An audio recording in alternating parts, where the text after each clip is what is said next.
Доктор «Золотые руки». Так по-доброму называют и коллеги, и пациенты Оскара Маруфова, ведущего хирурга главного военного клинического госпиталя. И хотя скальпелем и пинцетом полковник Маруфов владеет виртуозно, главным оружием в борьбе с болезнью он все-таки считает добрые слова и ободряющую улыбку. Как известно, хорошими врачами не рождаются, ими становятся. Талантливый хирург играет первую скрипку в операционной. Поэтому у доктора Маруфова день расписан по минутам. Почему я выбрал профессию врача-хирурга? У меня отец врач-хирург, мама терапевт. Они забирали нас с собой в больницу. Ну и мы видели всю эту атмосферу, мы сталкивались с этим. Возможно, где-то на подсознательном уровне они нас подталкивали к этому, что мы тоже должны быть врачами, что я должен стать врачом-хирургом. Я закончил Актюбинский государственный медицинский институт в 1996 году. И в 1996 году по окончании института меня призвали в вооруженные силы. Позже Академия военно-медицинская. Через некоторое время меня перевели в главный военно-клинический госпиталь, начальником хирургического отделения. Позже я стал ведущим хирургом этого госпиталя. Права народная мудрость, что не место красит человека, а человек место. За несколько лет работы в столичном военном госпитале полковник Маруфов провел более 5000 разных по сложности операций. Помню свою первую операцию. Я тогда учился на 3-м курсе. Это был аппендицит. В хирургии нет мелочей, нет простых операций. Они все сложные. Я перед каждой операцией где-то минут 20-30 я занимаюсь. Не может быть одинаково все у каждого человека. Почему? Потому что каждый человек – это индивидуум, и к нему нужно индивидуально подходить. В начале 2000-х в течение 8 месяцев Оскар Маруфов участвовал в миротворческой миссии в Республике Ирак в должности офицер-врач инженерно-саперного отряда специального назначения. С августа 2005 года по март 2006 года я находился с миротворческой миссией в Республике Ирак. Я был врачом отряда специального назначения. Выезжали на блокпост, проводили сортировку раненых и пострадавших из числа мирного населения. И кого не могли лечить на блокпостах, переводили их в медицинскую роту, там оперировали. 3 года назад в составе военно-медицинского отряда специального назначения доктор Маруфов побывал и в Ливане. 2 недели военные медики оказывали помощь местному населению. В порту Бейрут произошел взрыв. Там мы оказывали медицинскую помощь, практическую помощь, плюс гуманитарную помощь раненым и пострадавшим после этого взрыва. К нам очень много обращались пациенты из числа мирного населения с различными травмами, ожогами, что дало нам большой опыт работы с докторами другого государства. Не редкость в мирное время и командировки в горячие точки.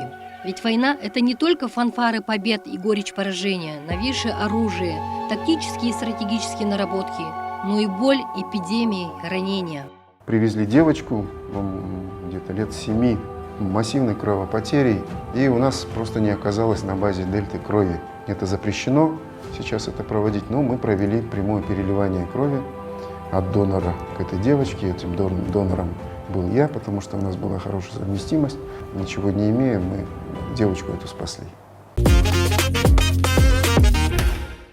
Военный врач – это такой же военнослужащий. Да, у него может быть работа другая, но цель и задачи у него такие же, как у другого подразделения.